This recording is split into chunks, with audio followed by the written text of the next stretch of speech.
The Qing Dynasty ruled a vast empire for over 250 years, until internal strife, external factors, and a succession of wars and rebellions squashed it. Succeeding the Ming Dynasty in 1644, the Qing emperors managed to create the fourth largest empire in history. The Qing Dynasty doubled the size of the Ming territory and more than tripled its population, integrating not just Chinese but also Tibetans, Mongols, Burmese, Thai peoples, and the indigenous people of Taiwan, among others. The Manchu-centered Qing Dynasty was drastically different from other imperial dynasties, as China was observed as only one part of a larger multinational political entity.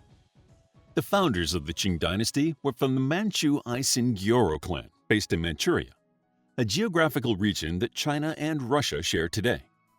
The early rulers of the Qing Dynasty maintained their Manchu customs, prayed to Buddha, and used the title of Bogd Khan instead of emperor in dealing with the Mongols. They ruled in the Chinese Confucian tradition, proclaiming themselves the sons of heaven and rulers with the mandate of heaven. The Qing Empire started declining steadily in the late 18th and early 19th centuries. Torn apart by poverty and constant rebellions, China also had to fight foreign forces, mainly Western powers, who sought to colonize China territorially or economically. By this time, the empire's population rose well over 400 million, but the low tax rate developed a fiscal crisis. Chinese officials became corrupt, and the ruling elite failed to deliver peace. People started questioning the legitimacy of the Qing dynasty and organized uprisings. After several tumultuous years, the Qing dynasty finally fell in 1912. In 1781, two branches of Islamic mystics, the Jiraiya Sufis and the Kafiya Sufis, became hostile toward each other in the Qinghai and Gansu provinces. The Qing dynasty suppressed the rebellions and displaced the Jiraiya community to discourage further revolts.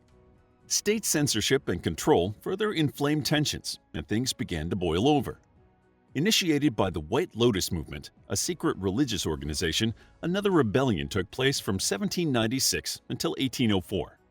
The White Lotus was a religious movement that had roots in Buddhism and Manichaeism, the latter being a religious movement in the Sasanian Empire. The revolts started in the mountainous regions between the Sichuan, Hubei, and Shaanxi provinces. After the Mongols banned them, the White Lotus became a symbol of national and religious resistance all over the empire. They were initiators and participators of various small rebellions. The Qing dynasty confirmed their ban and published an edict that made the communal activity of unapproved secret religious societies punishable by law.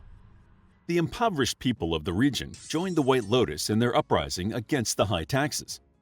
The rebellion quickly grew in numbers, but it also spread to the surrounding areas and became a severe threat to the Qing government. The White Lotus forces used guerrilla tactics, and the Qing forces responded with brutality toward the general population. The Qing troops quelled the rebellion in 1804. In 1812, Li Wenchang, a leader of a branch of the White Lotus, declared 1813 the year of the rebellion. In 1812, the movement's leaders started recruiting their followers to build an army and gathered donations from ordinary people. The plan was to take Peking, now Beijing, and assassinate the emperor when he returned to his palace.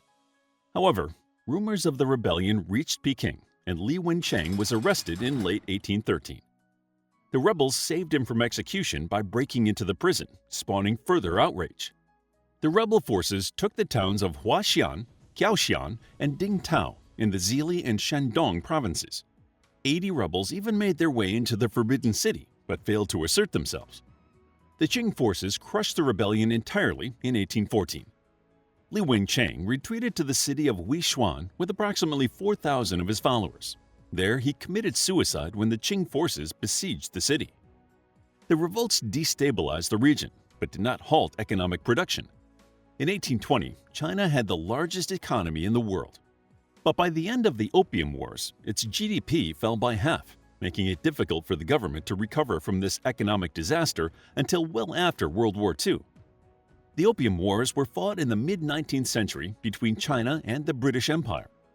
The Brits had imposed the trade of opium on China, which also had the consequence of weakening China's sovereignty over its territories. Britain was a major importer of Chinese goods, such as silk, tea, and porcelain. During the 18th and 19th centuries, the demand for Chinese goods increased significantly, and trade with Britain became one of the primary sources of filling the Chinese treasury with silver. To reduce the trade deficit caused by Chinese manufacturers, Britain decided to counter-trade opium with China. Britain inherited the monopolized opium industry from the failing Mughal Empire. The Qing officials were considering how to stop the trade of opium, but the main obstacle was the corrupted Chinese officials who profited from the narcotics sale.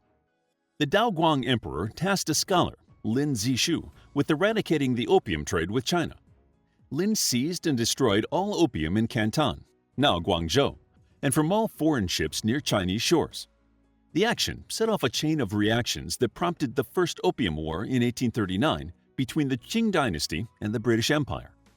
The war ended in 1842 when the Treaty of Nanking was signed. China abolished its monopoly on trade, paid 21 million silver dollars in reparations, and gave Hong Kong to Britain for colonization. The Treaty of Nanking failed to satisfy British trade requirements and could not improve diplomatic relations between the two countries. The Second Opium War began in 1856 when the French and British faced off against the Qing Dynasty. The Treaty of Nanking had established 4 ports for foreign trade, but in 1858, 11 more ports were opened, and Britain, France, Russia, and the U.S. opened embassies in Peking. A treaty was signed in 1858 and was later ratified in 1860, concluding the Second Opium War. Between 1850 and 1864, as China was being torn apart by the Opium Wars against the British Empire, an internal struggle known as the Taiping Rebellion or the Taiping Civil War was happening at home. A charismatic Hakka man from a southern village called Hong Xingquan founded the Taiping Heavenly Kingdom. By combining Christianity with Taoism, Confucianism, and millenarianism, and claiming the rebirth of the old Chinese Shangdi faith, he founded Taiping Christianity. Like other secret societies, the sect was persecuted by the Qing authorities. On his birthday in 1951, Xiao Quan declared himself the Heavenly King and proclaimed the overthrow of the Qing Dynasty. For over a decade, the entire country was embroiled in a huge civil war. It was the most violent conflict of the 19th century and shook China's political and economic structure. The Qing forces finally quashed the opposition at the Siege of Tianjin in 1864, shortly after the death of Hong Xiuquan.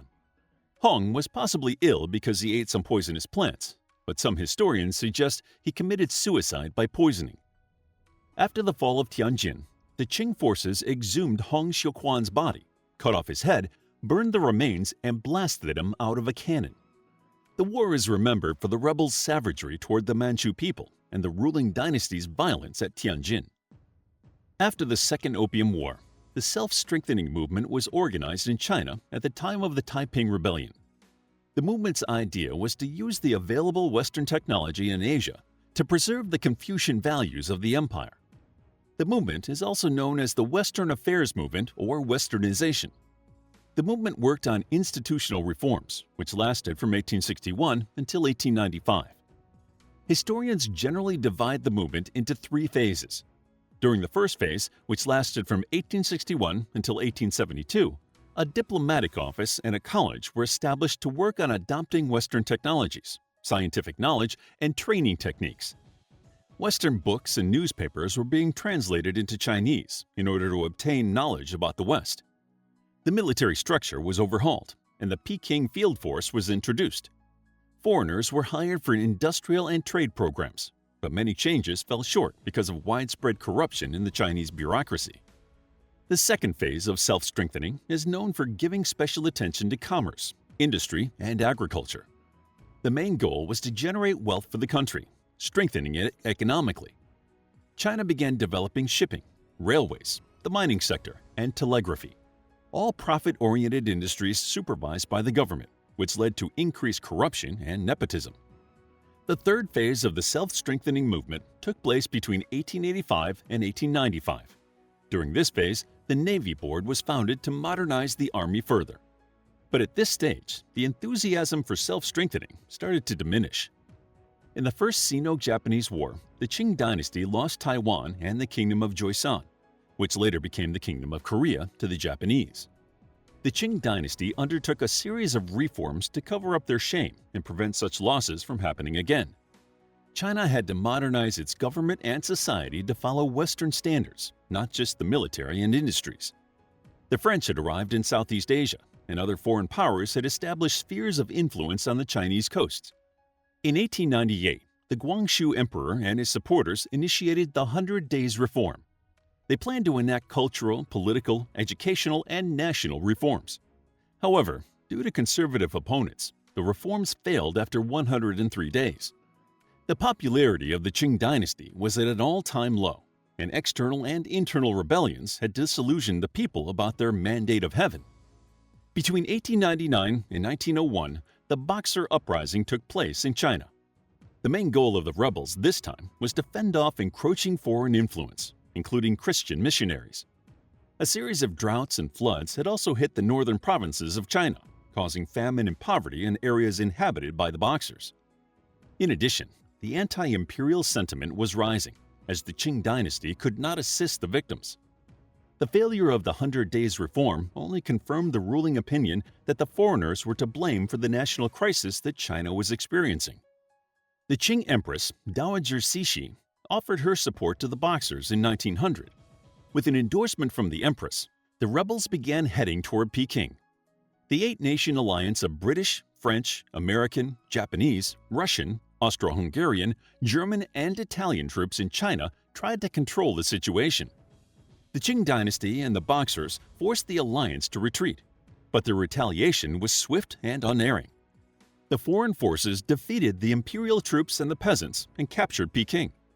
The international forces occupied Chinese cities for over a year. In 1901, the Boxer Protocol was signed, ensuring peace between the Qing Dynasty of China and the Eight-Nation Alliance. In 1911, the Xinhai Revolution, or the Chinese Revolution, started Tongmenghui, an underground resistance movement, and some elements of the imperial army gained people's trust from all spheres of society and managed to overthrow the Qing Dynasty. Emperor Puyi was only 6 years old when he had to abdicate. With the establishment of the Republic of China in 1912, the Qing Dynasty was no more. How would you like to get a deeper understanding of history, impress your friends, and predict the future more accurately based on past events? If this sounds like something you might be into, then check out the brand new Captivating History Book Club by clicking the first link in the description. To learn more about the Qing Dynasty, check out our book, The Qing Dynasty, a captivating guide to the history of China's last empire called the Great Qing, including events such as the fall of Beijing, Opium Wars, and Taiping rebellions. It's available as an ebook and paperback. If you enjoyed the video, please hit the like button and subscribe for more videos like this.